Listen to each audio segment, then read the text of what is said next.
Isn't it crazy how you're more likely to see an Oasis reunion these days than you are a One Direction reunion? I mean, it's true. Did you see how he died? Oh my god, no, I didn't actually get to see how he died. He fell down a balcony. Oh my god. No, yeah. I'm looking at it now. Apparently he was like full of drugs and alcohol, so they're still trying to figure that out, but that's the big news from this week. Yeah. Damn, that is tough. That They, is tough. did you see the solar lights last week, the Northern Lights? Yes, I did. They were fucking beautiful. Really? Do you see Pardon my anything? French. I said pardon my French. No, how dare you? No, that's cool. I saw. Yeah, Okay, we were able to see him out here. literally after we were done recording last week's episodes, my friends kidnap me. They like abduct me. They put me in their car and they drive me out to the middle of the forest, and I can't see them. I'm just furious because I'm exhausted. I have no sleep. I have no Yeah. food in my system, and they're like, oh, you can't even see it then. So then I use my phone. I look up at the trees. I can't see anything. I lower my exposure all the way down, point up directly at the sky. Boom! I can see them, and it's so There they cool. are. I Yeah. have so many cool pictures from that. It's awesome. Well, how was your week, dude? What did you do? I've been getting back into streaming. Shameless plugging. Go follow me at Smartphones on Twitch. Naturally, this wouldn't be a podcast without shameless advertising. Of course, of course. Also, What? hello everybody. Welcome back to Roll Credits. We are here for episode 2. Yeah, we got a good one this week. We're 1 week in, and we've kind of already done things backwards. Apparently, Yeah. since we first started this project, the list has changed. I don't know how this happened, but I guess enough Yeah, I people know, voted. right? Yes, enough people. I saw that. The apartment moved up and this went down. No, yeah. So now we're still reviewing number 100. It's episode 2, and we're reviewing 100 again. What the hell? Why do we even try? Dude. Um, Why do we even try? No, yeah, but would you mind telling our lovely listeners what this movie's about, Marshall? This movie is called IKIRU. This is a 1950s film. It seems like it's very like post World War II as far as like how mannerisms of people go. Personally, I was not able to understand much of this film, not due to this being a Japanese speaking film. My problem was that the website I watched this on did not have subtitles. So I had to watch this entire movie based off of body language. It's What this fantastic. movie is about, I believe, a middle-aged to older gentleman. I don't know his name. You might. He is a gentleman, yes. His name is, I have the Wikipedia page this week up, Kanji Watanabe. Forgive me if I mispronounce that. Yeah, I probably wouldn't have been able to pronounce it any better. Well, he is a middle-aged to older man, and he got diagnosed with terminal cancer, and he has been having to fight with how he is going to tell his daughter, I believe, about it. Okay, yeah, keep going, Marsh. Keep going. What else happens? So this movie for me was all over the place as far as body. I can't imagine goes. why. Yeah, neither could I. Neither could I. So we start off the film with him working his day-to-day desk job, and then we transition into him talking to this dude in a hospital waiting room. I don't know his name either because he was in a couple other scenes as well. He was like, doesn't really matter. Like, he shows up literally just for like that scene. He just talks to him about because I saw the movie and I actually had subtitles. He just talks to him about stomach cancer and like makes him terrified of the idea of having that. okay, yeah, I did notice that with the way the body language was, so I did kind of figure that to a degree. I thought he was the same dude he went out on the night with the town with that same player, like the following night. No, that's apparently a different guy, which is one of my bigger problems with this film. It kind of random stuff just happens, which, I mean, it's very realistic, but I kind of wish they had more of a purpose in the story. Like, this dude there's a guy who the main character goes out with who doesn't really function for anything outside of like the first act. Yeah. And then as we're getting through it, he kind of goes from like this happy-go-lucky night out on the town, like enjoyer, to a very like he snaps back into reality once he starts singing this song in kind of like a brothel slash like strip club party area. I don't know. It's such a good scene. Oh, the song they sing. I don't remember what it's called. I think it's Life is Beautiful, if I'm not mistaken, because this film translates to live. Oh, okay. I didn't know that. As far as I was saying, this movie is like an emotional roller coaster. For sure. Everything goes on in this film. Like when he was sitting there in front of the little picture of his daughter, and then then I guess it kind of like fast forwards to almost seeing a hearse in front of him, his daughter, I believe a son, or just some little boy. And this shit had me in the feels. I shed a goddamn tear for this. Like this straight up had me like gripping my chest, being like, "You gotta go tell her. You have to go tell her. There's just no other way around it." I think you got it mostly right. He doesn't have a daughter. I don't And know. who's this girl that he's like? Is that not his daughter? Who is that? No. So that's actually an employee who he works with, and this is really weird. So this film, like, this girl sees him and she decides, I'm gonna quit my job. I'm gonna go do something with my life and not be bored. And so he starts to enjoy her company, and then he starts to become sort of emotionally dependent off of her, like the time they spend together. And then eventually she calls him out for being an old man who's kind of being a creep, and he's just miserable and upset and depressed the whole time. Oh, I didn't even. Well, by the way, I did kind of botch this week. I only got halfway through the film, so Yeah, what the hell? We made it 1 week in, and you've already broken one of the rules. I know. I've been super busy with recording content and also helping my grandparents do things. So I kind of got caught up. Literally, I'm an hour and 10 into this film as we speak. And you're not still watching it? You're telling me it's not still playing? What the hell, Marshall? We're going to post a poll on our socials, determine what the punishment should be for this. I think that's what we'll do if ever we... Oh, God. Hopefully there's nothing that outlandish. It could be even a song. Like, if there's a song or a movie or a show or something horrible... Are we going to... Can we make me review KSI's new song? I mean, you can review KSI's new song right now if you wanted to. What are your thoughts on it? I personally, like, the one thing that mind boggles me about this song, right? The music video is clearly AI generated. Is it actually? Wait, is this Think of It? Is this the stupid, like, what's it called? Like, the Backyardigans? Is that what I'm seeing? I the way you're playing this. What is this? What is this? Okay, this is just, I just pulled up like a lyrics like video. There is no music video that I could find. One, the music video is terrible. Two, it's 14 seconds long. It's 13 seconds long. No, that song's longer than that. It's like a 3-minute song. I'm on a YouTube page right now. It's Thick of It. Is it on KSI's like YouTube channel? It's on it. It says KSI Thick of It, 13 seconds long. There's no way that No, it's real. So the music video's AI generated. Obviously, IKIRU is not AI generated.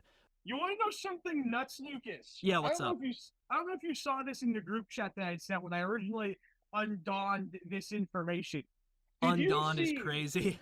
Did you see who the lead writer of this song is? No. Wait, should I guess? Is it someone like in the industry, or is it like a YouTube influencer? No. This is a very reputable music artist. Oh, he is the lead singer of a band. Like an actual band.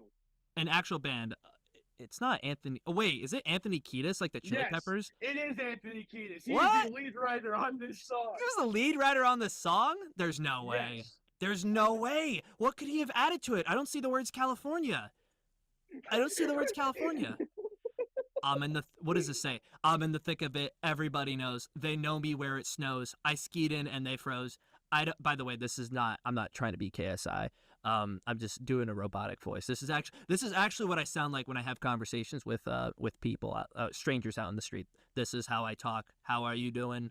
Would you like a drink? I'm like a 1950s robot. I'm the butler from Clone High. No, that's crazy. Why? Why did he write it? I don't know. I wish I could ask him, but are the Chili Peppers? They did the outro for the 24 Olympics. If they do the 28 Olympics, do you think they're gonna have KSI feature? I think I might barf. You might be on the ground, 6 feet under. I'd probably be 12 feet under at that point. I'm 12 feet under. That's obviously adjusting for inflation. Back to IKIRU. You last saw it. They're like going out, right? They're dating each other, right? The last scene that I'm at right now is these two. He's walking down the street, and then the girl from his work shows up, and then they're out for dinner right now. And this is kind of where I got left off at when I joined. See, I'm amazed by your tenacity. The fact that you watched this all without subtitles is crazy. Yeah. I had like I don't know a single word that was said in this film. Not But a you were single still word. engaged. You still liked Yeah, it. no, absolutely. I was engaged personally. Like for not understanding a single word that was said in this entire film. This movie is not bad at all for the hour and 10 I got to watch it. Not at all. No, that's pretty good. Well, I got bad news for you, Marshall. It drops off, and it drops off hard. For some Oh, reason, does it? yeah, for some reason, the third act, they kill him off, which is okay. Okay, I get it. They kill him off, but it's the same issue that Apartment had.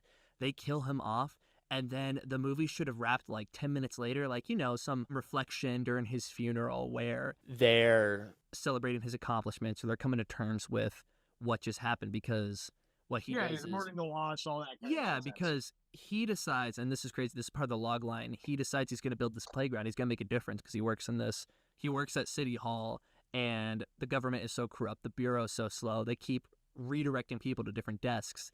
He decides, I'm going to build a playground for the children in these slums. They briefly visit the slums, I think, earlier in the film. And it's sort of them just like reflecting on it. That should take 10 minutes. No, you want to know how long it takes? This movie goes from being like an actual like character piece, an actual movie, into a play. Like, I'm not even kidding you. The last 50 minutes is an ensemble of 12 guys and his daughter-in-law hanging out at his funeral, crying over him and debating whether or not he knew that he had cancer. It's like, imagine if What? imagine if a sequel was condensed to an hour long and shoved into a third act of a movie. This movie should have ended when he died. It should have. I'm serious. Like, they're talking about politics. I kid you not. This film is so character centered and it's so beautifully crafted. It has some of the best scenes I've ever seen. The scene where he's singing and crying to himself about life being beautiful. That is one of the greatest scenes I've ever seen. I don't think that image will ever get out of my head. That is fantastic acting. Yeah, hands down, that was a great scene. I don't care if Public Affairs has a problem that Projects was the one who initiated. I don't care if, like, PR, like, it's politics. It becomes a politics movie. It feels like I'm at a C-SPAN board meeting. Oh, God. Well, I mean, maybe it's a good thing that I kind of got left off on that note. No, literally, like, if you stuck around for 20 more minutes, that is where the movie should have ended. 90 minutes in is where it should have ended. And I don't want to disrespect all...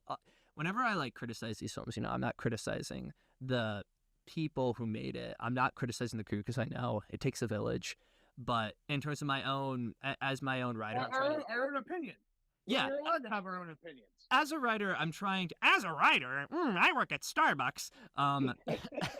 As a writer, what I want to get out of this is to grow as a writer, to grow professionally and take away the elements that worked for me and what didn't work for me. What did not work for me was hearing this 12 Angry Men style, like, jury of coworkers who we never see. We see them in the first 10 minutes. We never see them again. We see them deliberate and argue and debate. I don't care. The only reason this scene is interesting is because the son is there and we get to see his opinion, his sort of revelation of, oh God, I had bad relations with my father and now... Sorry, I'm laughing. Now you can't make amends for them. Yeah, now he can't make amends for that, which is powerful stuff. I don't care about freaking... I get what they're doing. Like, they're being very on the nose with the whole, oh, the government is corrupt, we're going to do better. And the ending actually is pretty good. Like, the final, like, 5 minutes is pretty good where they all agree when they're drunk that they're going to do better. And then the next day, only one person is genuinely, like, wants to make a difference, but all the other men, like, kind of shoot him down at the office. So he just hides away in his books and the books just kind of, like, visually overwhelm him, which shows he gets buried in the bureaucracy, which I think is fantastic. The final scene with Kanji, Mr. Watanabe, is really beautiful. It's probably the most iconic scene in the film. It's in the poster. He ends up... is that him sitting on the swing? Yeah, him sitting on the swing. The last scene where he's alive, right before he dies, he goes out to the park and he sings Life is Beautiful again, like on the swing in the snow. And it is the most... Again, this movie's so strange because it's very well made, very well written. The ending, the last act sucks, but it has some of the most gorgeous... Not even, like, visually gorgeous because 1950s. I mean, it's cool for what it is and what the budget had, but, like, some of the most beautifully just, like, acted, directed, shot scenes I've ever seen. Yeah, especially for this being a film from the 50s, which we know technology was not great then for recording this kind of stuff. They hit it pretty well on the park. I'm not gonna lie. Now here's the question I have for you, Lucas. This Yes. is kind of trotting back a little bit. Okay. Do you remember when his son got sent off on that train? Yes, I did. Yeah. Go on. Was that them going like onto the championship or them winning the championship, or was that them getting sent to war? Because I know his son did play baseball, if I remember correctly. My impression was I thought it was his son going to war because he's now grown up, so I'm pretty sure that was supposed to be World War II. Oh wow, yeah. So he got sent off to war, and then when he came back, he realized that, or he got the news that his father was. Wow, that's tough. It is That's tough. because Well, no, that's on the other end of the spectrum. Well, no, he Usually- doesn't come back from war. He's already back from war, and like that, he's the guy who okay. lives with his dad, who's been like arguing with him and stuff, or has like been like hiding from him. Okay, the one thing that frustrated me about this film is that it has really good use of flashbacks, like really good use. Like at the very beginning, he's sitting there at the shrine or like the family crest, whatever you want to call it, eulogizing his dead wife. We have flashbacks to, him going to the funeral with his son. He has flashbacks of his son getting surgery, and all of a sudden, oh my gosh, I feel the pain, I feel the suffering that this character is going through. But the final act, they don't have any confidence in the audience's ability to understand that these are flashbacks because I kid you not, they might as well have been saying, "You think that's bad? Remember the time he confronted the deputy mayor?" They were doing cutaway setups. The entire final act was these characters, I kid you not, they're sitting around this chair and they're saying, "Oh, this is worse than the time he went to the place in the rain." And like they have these like setups. Like actually, like they have these setups and they're showing these cutaways when we could just, the audience is smart enough to understand their flashbacks. We've already established that. What is this? This isn't Family Guy. Seth MacFarlane did not write this film. Maybe he was inspired by it. Oh man, I didn't even know. Obviously, I wouldn't know it because I didn't get to see that point. But oh my god, it's so stupid. No, yeah, I was actually exhausting. It was way worse than The Apartment. Like I went from being probably in a higher investment than The Apartment to like a lower investment than The Apartment. At least The Apartment's final act wasn't a bunch of characters sitting around for 40 minutes just deliberating. Maybe that's why this movie moved down in the top 100. Yeah, it was me.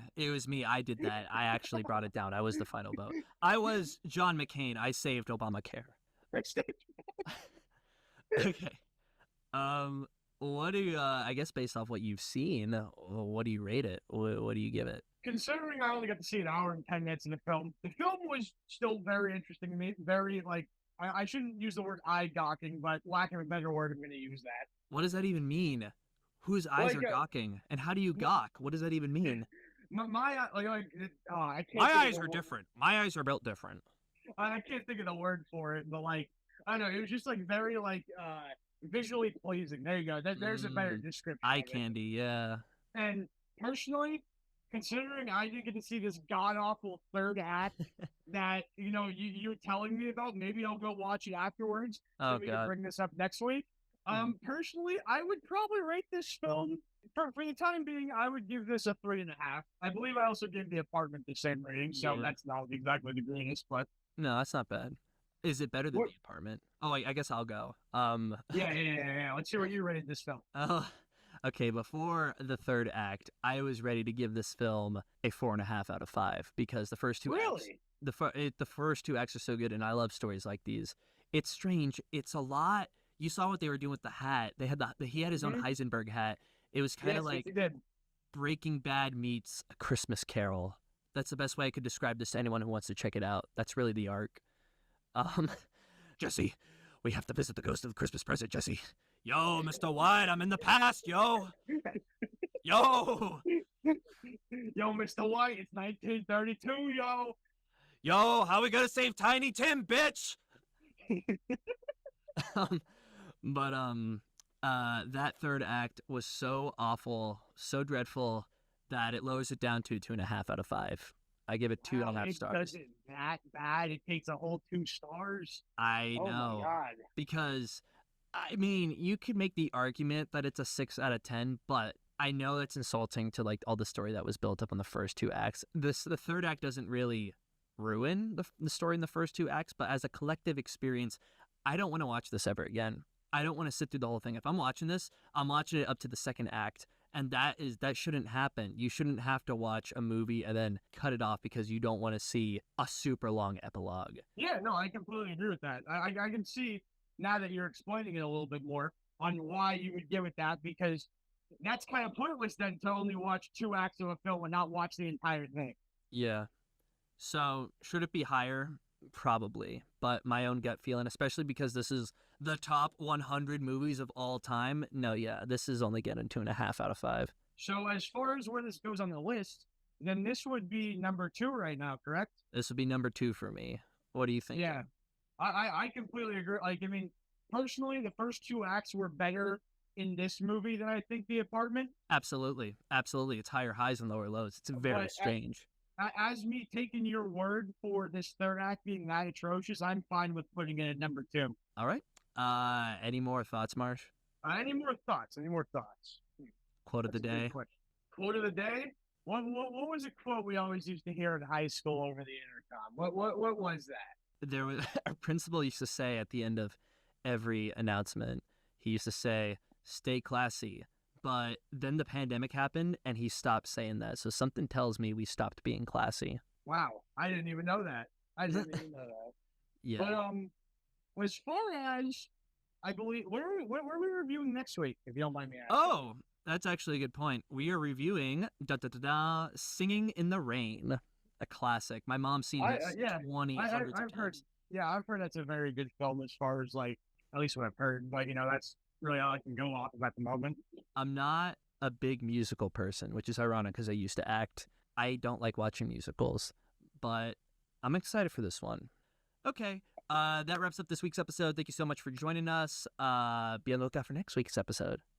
And also, to everyone that is currently listening, not only can you go watch us on YouTube, you can also go listen to us on Spotify. And we also have an Instagram you can go follow. And within the next 1 to 2 weeks, we will also have a TikTok set up. And be sure to follow Slarsha Bones. That's Slarsha Bones with a Z. No, that is not the new KFC special. Be sure to follow Slarsha Bones on Twitch for all this fantastic gameplay footage. And we'll see you next time. Peace out.